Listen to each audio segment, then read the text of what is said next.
Bali, naglagay na tayo ng mantika sa kaldero guys, at magluluto tayo ng ulam sa tanghalian guys. Bali, ayan po. Ayan po ang lulutuin natin mga idol. Ayan po.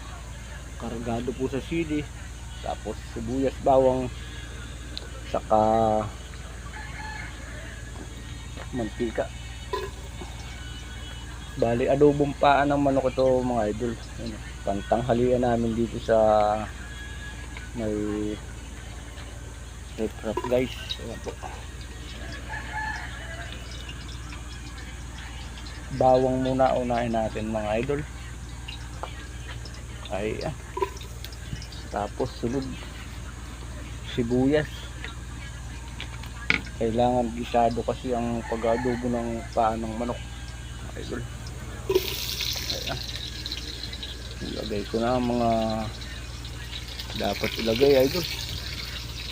Tapos hahaluin ko siya muna.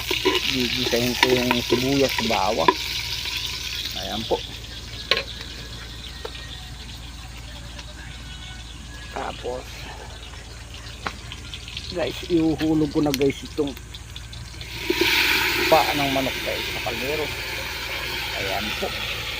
Para magisado siya. Ang bango. Bango idol oh. Tapos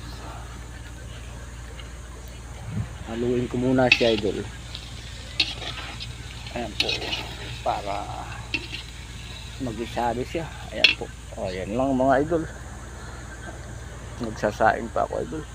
Okay, salamat. Shout out sa lahat ng mga kapanood dito guys. Okay, bye bye.